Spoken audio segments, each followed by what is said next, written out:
Assalamualaikum warahmatullahi wabarakatuh. Alhamdulillahirrabbilalamin. Wassalatu wassalamu ala asrafil anbiya'i wal mursalin wa ala alihi wa sahbihi ajma'in. Teman-teman semua, alhamdulillah kita sekarang beranjak ke episode yang ketiga, yang dimana membahas tentang lokasi strategisnya Konstantinopel. Di episode sebelumnya kita membahas tentang nubuah Nabi Muhammad serta biografi Muhammad Al-Fatih. Kali ini kita membahas tentang apa yang dikatakan oleh Nabi Muhammad dan apa yang ingin dikuasai oleh Muhammad Al-Fatih, yakni Konstantinopel. Berbicara tentang Konstantinopel nggak akan jauh dari bangsa Romawi atau Rumiyah. Romawi atau Rumiyah itu terbagi menjadi dua. Ada Romawi Timur yang berpusat di Konstantinopel tersebut, yang menganut ajaran agama Kristen Ortodok. Ada pula Romawi Barat yang berpusat di Roma, Italia, yang menganut agama Kristen Katolik. Keduanya tidak akur, jauh dari kata mesra. Karena apa? Karena perbedaan pendapat, perbedaan aliran agama, sehingga membuat mereka tercerai. Tetapi pandangan masyarakat dunia masih menganggap dua kota tersebut menjadi porosnya dunia, pusat peradaban dunia, dan kota yang paling maju. Pertanyaannya gini teman-teman, kenapa kota Konstantinopel itu bisa dikatakan menjadi kota paling indah di dunia? Kita ambil dari beberapa kutipan tokoh besar ya. Pertama, Napoleon Bonaparte pernah mengatakan, jika negara ini, dunia ini menjadi satu negara, maka Konstantinopel lah yang berhak menjadi ibu kotanya. Itu kata Napoleon. Syekh Ali bin Abu Bakar pernah mengatakan juga terhadap Konstantinopel itu adalah kota yang besar, kota yang lebih besar daripada yang masyhur dikatakan. Semoga Allah yang Maha Pengasih lagi dermawan berkenan menjadikan kota Konstantinopel sebagai ibu kota Islam. Dari kedua ungkapan tokoh besar tersebut, kita bisa ambil kesimpulan bahwasanya Konstantinopel itu adalah kota yang menakjubkan, memiliki sumber daya alam yang banyak, serta lokasi strategisnya yang sangat menguntungkan dari segala aspek kehidupan. Oke, Konstantinopel. Kita sedikit membahas sejarah Konstantinopel. Sejak dulu, sebelum Masehi, kota Konstantinopel ini bernama Bizantium, yang didirikan oleh seorang raja bernama Bizas, maka dinamakan Bizantium, dan menjadi ibu kota Yunani kuno pada saat itu, pada tahun 658 sebelum Masehi. Kenapa Raja Bizas menjadikan kota tersebut sebagai ibu kota Yunani kuno? Yang pertama, kondisinya itu sangat bagus, mempunyai pelabuhan alami yang menjadi sebuah keuntungan kota dan menambah pendapatan kota. Yang kedua, kondisinya cukup untuk menahan dari serangan-serangan musuh. Yang ketiga, kondisinya pula sangat kaya dengan sumber daya alam, khususnya sumber daya laut. Karena kota Konstantinopel itu yang bertepatan di sebelah barat Selat Bosporus itu dikelilingi oleh lautan ya. Ada Laut Marmara di sekitarnya, berbatasan dengan Teluk Tanduk Mas di sebelah utara dan sebelah timur, berbatasan langsung dengan Selat Bosporus. Dan posisinya itu terletak di antara benua Asia dan Eropa.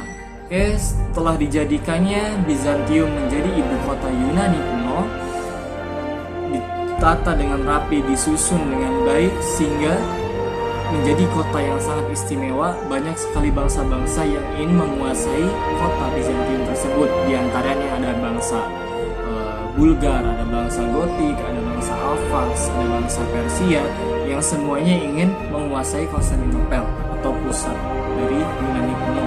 Tetapi penyerangan yang mereka lakukan itu gagal. Penyerangan yang mereka lakukan mendapatkan kesia-siaan. Benteng Bizantium masih bisa menahan dari berbagai macam penyerangan yang dilakukan oleh pihak luar. Walaupun bisa menahan berbagai serangan, kondisi Bizantium pada saat itu mengalami kerusakan yang sangat besar, mengalami porak-poranda, bangunannya hancur pada saat itu. Kemudian bangsa-bangsa Romawi yang terdapat pada daerah tersebut mulai memupuk persatuan hingga bangsa Romawi pada saat itu mengambil alih sistem pemerintahan dan juga militernya, dan diangkatlah Kaisar Konstantin Agung menjadi Raja Bizantium pada saat itu.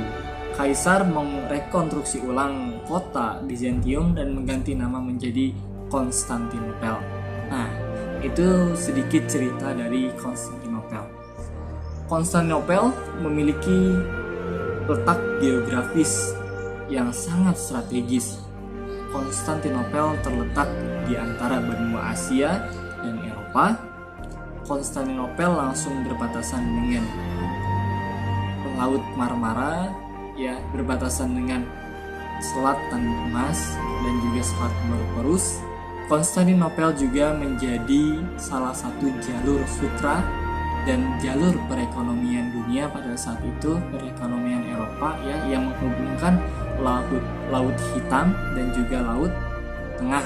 Jadi tak heran kenapa Konstantinopel menjadi porosnya kota yang begitu penting di dunia ini, karena lokasi strategisnya yang sangat baik dan juga menguntungkan.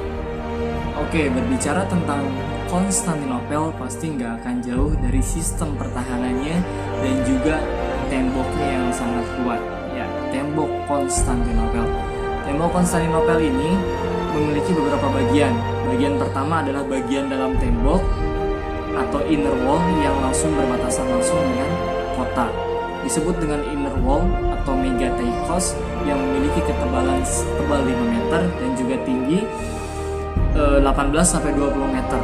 Tembok kedua yaitu yang berbatasan langsung dengan luar atau parit, itu dinamakan dengan outer wall atau mikron teikos yang memiliki ketebalan 2 meter dan tinggi 5-10 meter. Setelah tembok luar, di luarnya lagi masih ada parit yang memiliki lebar 18-20 meter dan juga kedalaman 6-10 meter, sehingga memastikan musuh tidak bisa menembus benteng Konstantinopel. Di antara tembok luar dan tembok dalam itu ada teras yang dinamakan teras Peribolos, yang dimana teras itu tempat bertarungnya pasukan-pasukan yang berhasil menaiki tembok luar, dan di situ ada teras untuk bertarung antara pasukan Romawi dengan pasukan-pasukan yang menyerangnya. Teras antara tembok luar dan parit itu ada teras bernama Parateichon. Parateichon ini sebuah teras yang dimana terasnya itu tidak begitu besar, tetapi cukup untuk melakukan pertempuran di sana. Dimana ketika orang-orang Romawi, orang-orang musuh yang menyerang Konstantinopel itu berhasil melewati tembok pertama, dia akan menemui Parateichon ini dan kemudian berperang melawan pasukan-pasukan Romawi, dipanah, dilempari batu dan dilempari cairan panas dari atas. Sebelumnya lagi ada parit selebar 18-20 meter yang memastikan musuh tidak bisa melewati. Kuda yang lompatnya jauh pun masih tidak sanggup untuk meloncati parit yang dibuat Konstantinopel. Itulah mengapa Konstantinopel dijuluki oleh dunia sebagai the city of perfect defense, yaitu kota yang sangat sempurna pertahanannya. Dari 23 penyerangan, termasuk penyerangan yang dilakukan oleh kaum muslimin pada saat itu untuk membuktikan nubuah Nabi, itu belum bisa menembus tebalnya tembok Konstantinopel, sehingga orang-orang yang melihat tembok yang tersebut pasti akan tercengang.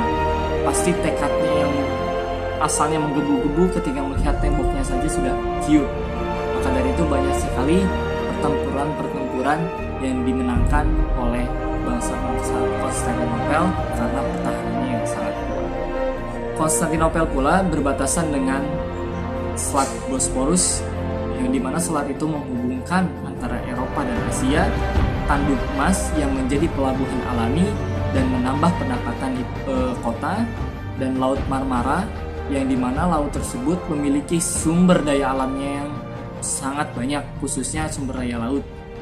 Dan kota Konstantinopel pula menjadi salah satu jalur sutra, teman-teman, perdagangan dunia pada saat itu. Daratnya menjadi jalur sutra, lautnya juga menjadi jalur perdagangan perekonomian Eropa pada saat itu.